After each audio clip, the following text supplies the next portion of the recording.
don't be afraid. As it is the scary month of Halloween, well, it was Halloween a while ago, I thought we should look at games that are so terrible, so biblically awful, that they bring shivers down the spines of those who even dare mention them. So prepare for some goosebumps as we look at the top 6 most scarily bad games ever made.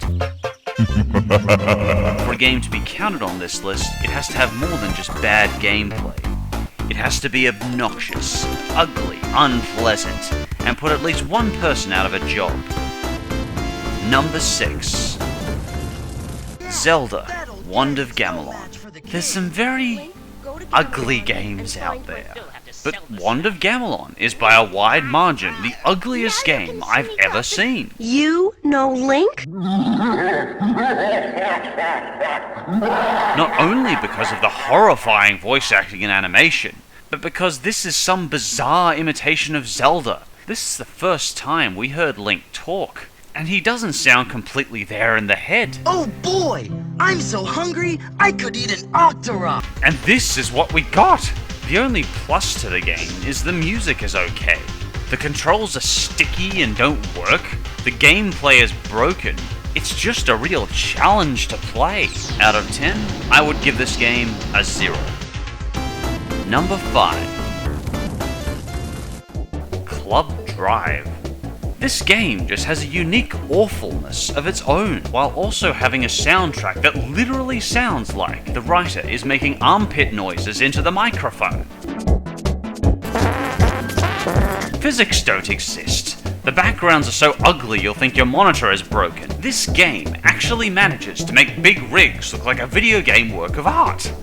Big Rigs looks good, its soundtrack isn't obnoxious, and the controls are easy to use. This game looks like Roadkill, with an armpit noise soundtrack, and the controls make Shaq Fu look like Soul Calibur in comparison. Out of 10, I would give this game a solid -3. Number 4. Plumbers don't wear ties. If you've ever sat through vacation slides... And this is all the mail that awaited us upon our return. And this is Selma, dropping off our vacation film to be developed. You know, it's the most boring, mind-numbing 20 minutes you'll ever have to sit through. So they decided to make a video game out of this, while also personally insulting you every 12-odd seconds. What kind of perverted monster are you? Were you raised in a barn? You think you can handle this choice without getting the lowest score in the history of the... This is a game so bad that you can literally play the entire game on YouTube. There's just so much that doesn't make sense in this game. Why was it shot entirely in stills? How did it actually make it to a console? Why can it be finished in 6 minutes? Did they have a 99-cent budget? Take your damn clothes off! Now see how your sick curiosity... They left bloopers in the actual game. The voice acting is just so cringingly awful. Why is the narrator a chicken? Why does the plumber wear a tie? Why does every guy that gets rejected in this game pull out a knife? Out of 10, I would give this game a -6. I feel like less of a person after playing it. Therefore, it deserves far less than 0. Number 3. Sonic the Hedgehog 2006. I loved Sonic. As a kid, my room was full of Sonic merchandise, and perhaps my best childhood memory was going to Sega World. Sonic was the Messiah, and Mario was a devil. From my 6-year-old eyes, Sonic could do no wrong. And then, Sonic 2006 came along. My childhood innocence shattered around me. Never would my outlook be the same. To do this truly awful game credit, I only know one person who has actually managed to finish Sonic 2006, as painful as it was. Raz, what did you think? What made 2006 truly awful was that it missed all the potential it had, and it didn't just miss this potential. If this was the metaphoric equivalent of attempting a slam dunk, then Sonic 2006 was in another basketball court in another country on the other side of the world, and it still managed to miss the basket and break its neck on landing. For instance, I want to try this mission. I talk to the NPC in the adventure field, and I have to wait 5 minutes to get the mission briefing text. I press X, and now I have to wait another 5 minutes while it loads the mission. I die within 20 seconds because of horrific controls and a camera that feels like it's being handled by an epilepsy victim, and then get another 5-minute loading sequence to get back to the hub area. Alright, that was annoying, but I think I'll try it again. Rinse and repeat. What's tragic about this game is that it looks beautiful. The colors shine off the screen. The character models are fantastically stylized. I'd go out and say even by 2014 standards, we've never seen Sonic look this good. But the gameplay is just so broken. I really wanted this to be good. I really tried to love it, and I convinced myself to love really bad games before. But this one just broke my will. It took me 6 months to struggle through the campaign. It felt more like a strange form of torture than a game. It's just the most beautiful canvas with the most unplayable gameplay. Sonic will always have a place in my heart, but after this game, I started playing Mario. Number 2.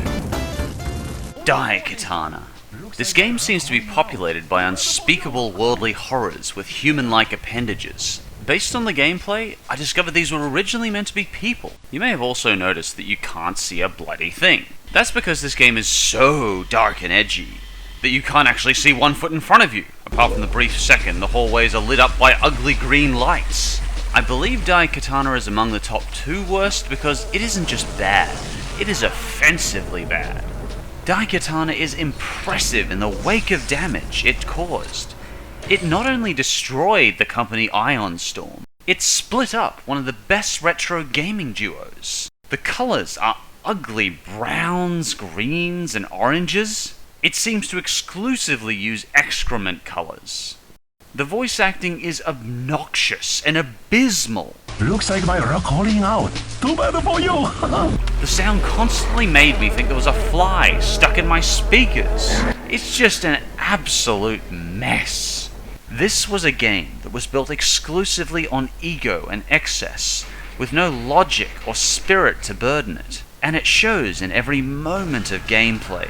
It has a place in gaming history of everything a game designer should never do, and it deserves that space. Honestly, out of 10, I would give this game -50.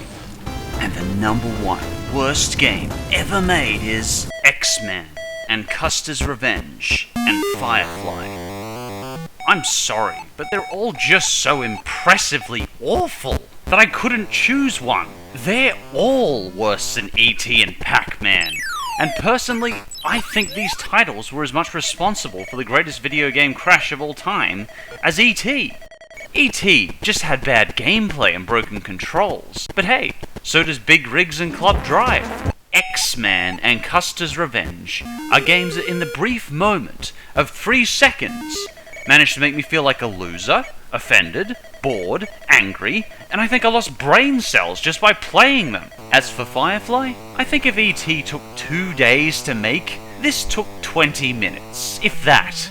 Just look at this. I have no words for this. These caused the greatest video game crash in history. E.T. and Pac-Man simply pushed consumers over the edge, and it took Nintendo years to pull us out. Fortunately today, we now have plenty of reviews to pick from, so when a game is bad, we know it fairly quickly. Are there worse games out there? Did I miss a particularly bad one? Let me know in the comments. To the 2 people that actually watch my videos up to this point, I say thank you. And hi Mom. Happy November Halloween, and I'll see you next time.